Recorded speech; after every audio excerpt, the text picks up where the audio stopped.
Ladies and gentlemen, boys and girls, on the roll, the beautiful Lancaster bomber.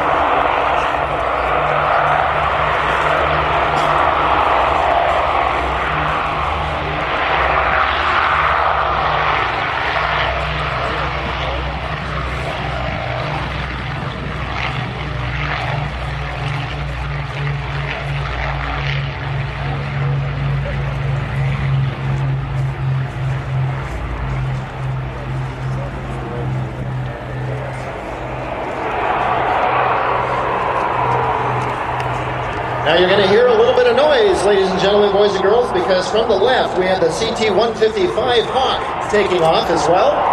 This will be part of the performance, at least for a couple of passes, as we salute.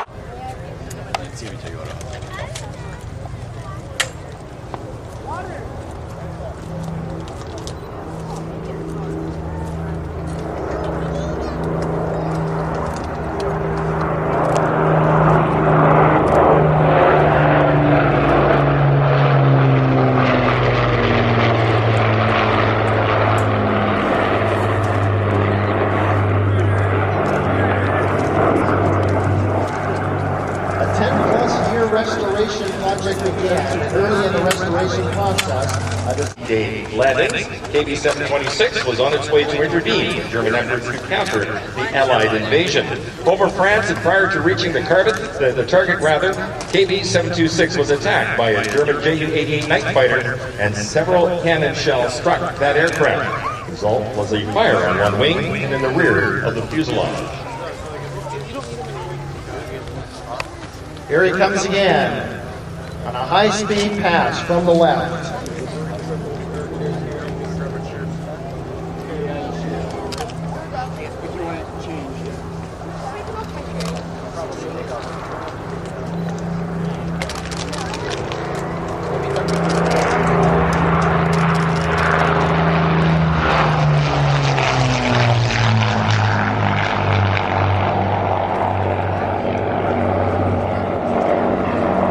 The aircraft had yet to reach its target. It had a full bomb load on board and plenty of fuel to ensure the return trip to England. Miraculously, upon impact, Brophy was ejected clear of the Lancaster, and he and three of his fellow crew members managed to evade German capture.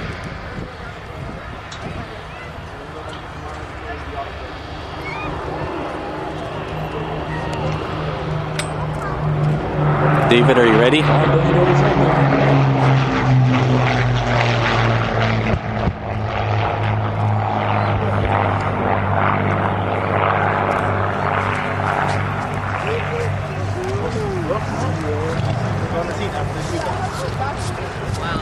That's all their recreation doing.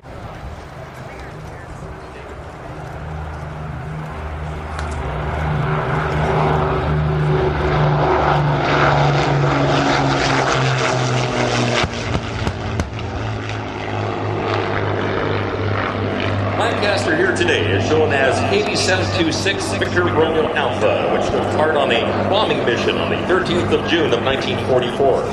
KB-726 was a Canadian-built Lancaster that was involved with a raid detailed to bomb the French railway marshalling yards in Cambrai. At the time, Allied forces were establishing a beachhead in Normandy after the D-Day landings, and KB-726 was on its way to intervene with German efforts to counter the Allied invasion. Over France and prior to reaching the target, KB-726 was attacked by a German Ju-88 night fighter, and several cannon shells struck the aircraft. The result was a fire on one wing and in the rear of the fuselage. As the aircraft had yet to reach its target, it had a full bomb load on board and plenty of fuel to ensure the return trip to England. First Officer Dufresne made the decision that the crew should abandon the aircraft. Pilot Officer Andrew Mynarski, the mid-upper gunner, made his way back to the rear exit. The area aft of the exit was aflame with a hydraulic fluid fire. Andrew Mynarski saw his fellow crew member, Pat Brophy, was trapped in the rear turret, and he made his way aft through the fire to try and save his comrade. As it turned out, the rear turret of the Lancaster was jammed as a result of the failure of the hydraulic system. A backup device to rotate the turret had also failed. Pat Brophy was doomed to die in a horrible crash. Andrew Mynarski tried in vain to free his friend. Fortunately, he couldn't, and Pat Brophy indicated to his friend to save himself. At this point in time, much of Andrew Mynarski's flying clothes was on fire as a result of hydraulic fluid soaking his gear. Prior to bailing out from the rear exit of the Lancaster, Andrew Mynarski stood to attention and saluted his comrade. He then exited the burning Lancaster and made a heavy parachute landing in France, and shortly thereafter succumbed to his severe burns. And if you look off to the west, that's to your right, here is the Hawk and the Lancaster.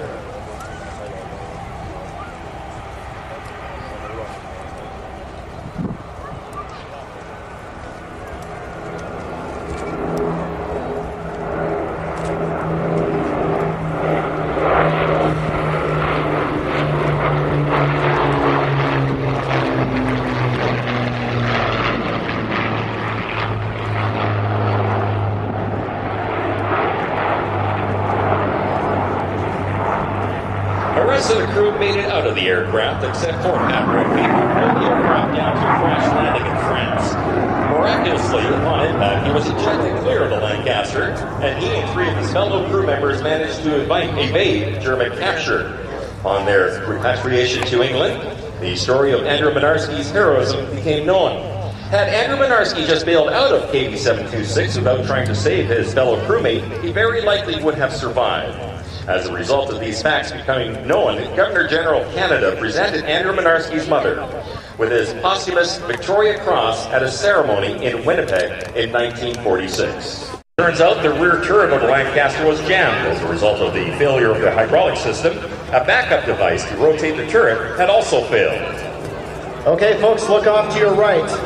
Here comes the Lancaster, and joining him is the Corsair.